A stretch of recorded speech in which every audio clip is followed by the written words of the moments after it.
Half of what I say is meaningless, but I say it just to reach you. Those are the opening words to the song Julia, which was written by John Lennon about his mother, who had passed away when he was still a teenager, and also about Yoko Ono, who he believed filled the void once his mother had passed. The song's duality reflects the interplay of sorrow and hope that is John Lennon. When I was still in my youth, I remember feeling an emotional cocktail of wonder, worry, and warmth whenever I would hear him question how he could move forward when he didn't know which way he was facing, or how he could give love when love was something that he had never had.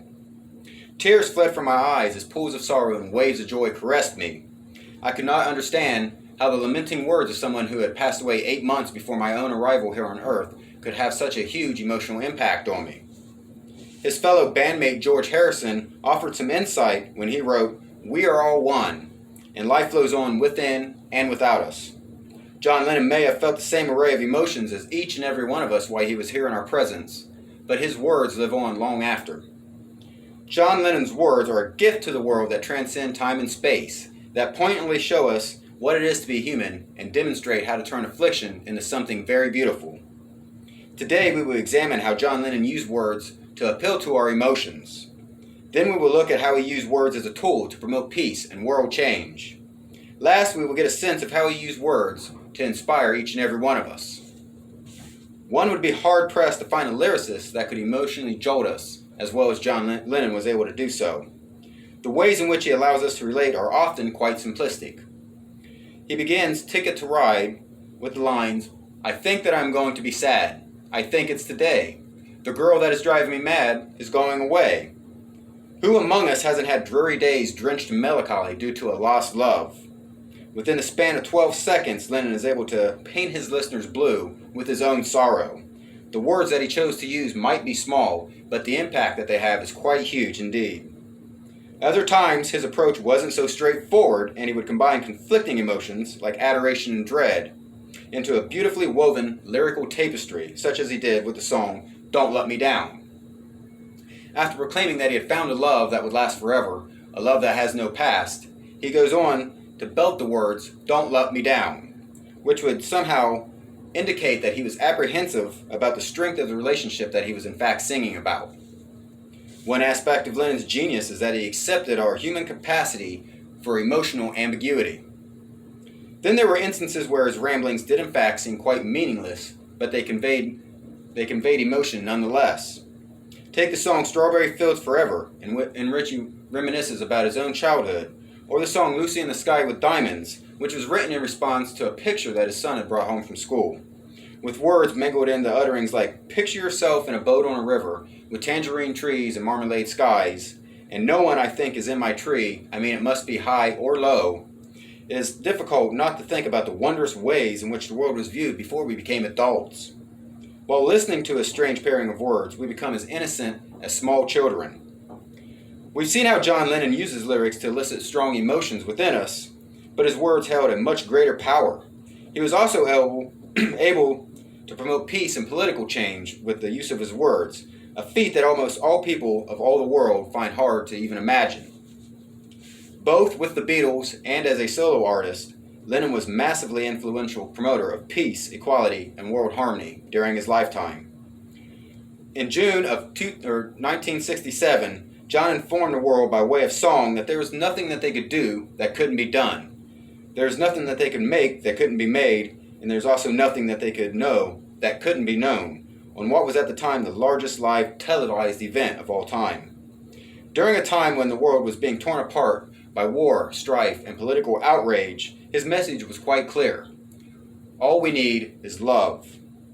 In collaboration with Paul McCartney, John wrote a satirical song called "Back in the USSR," which was about a Russian spy returning from the US that just couldn't wait to get home and party with all the Ukrainian girls. When this song was written, the communists in the USSR despised rock and roll, especially the Beatles music. However, the people under their control loved the Beatles, and they would listen to bootleg versions of their songs whenever they had the opportunity to do so. Many scholars speculate that the mocking lyrics that they had written played a small part in the eventual demise of the USSR. Lennon was also strongly opposed to the war in Vietnam as well. He shared his disdain with messages of hope through his artistic writings, his most notable being "Imagine," where he asks us to envision what equates to utopia. Sometimes the messages that he wanted to deliver required very little in the way of words. Take the repetitive line, "I don't want to be a soldier, Mama. I don't want to die." With a line like that, you could get through to even the most hardened of hearts. Although John had the ability to reach and persuade millions with his words, the way that he unwittingly touched and inspired people with his poetic abilities was probably the biggest treasure that he bestowed upon us. I can only relate my own experiences.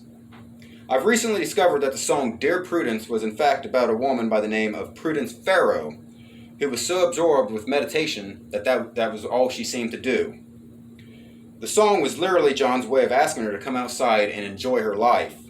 Prior to this realization, I had always thought that the song, with flowing lines like Dear Prudence, once you open up your eyes, the wind is low and the birds will sing, that you are a part of everything, that he was urging us to use prudent thinking in all of our affairs. The song has inspired me on more than one occasion to think more prudent. Thinking about the fact that my very chance of ever existing is astronomically low, yet here I am. Or the fact that I am made up of the same thing as everything around me, somehow I am conscious, has always boggled my mind. John seems to have been in a similar state of awe when he wrote the words to Because, which include, because the world is round, it turns me on. Because the wind is high, it blows my mind. And because the sky is blue, it makes me cry. Hearing him sing these words is like the universe remind me of how very fortunate I am to even be here. Being prone to depression, I've often felt like I was sitting in nowhere land, making nowhere plans for nobody. The desolate words of his song, Nowhere Man, reminds me that I am not the only one to have ever felt so morose. I can't help but be inspired to move forward when I hear him say that the world is quite literally at my demand. John Lennon's words are his legacy. His words pique our emotions. His words promote peace and positive well-being. And his words inspire us. John Lennon's words are a gift that transcend time and space, and they teach us what it is to be human, while demonstrating how to transform our hardships into beauty. Whatever gets you through your life, it is all right. But for me, it is the love and sunshine that I feel in the words of John Lennon. And the words are good. Thank you.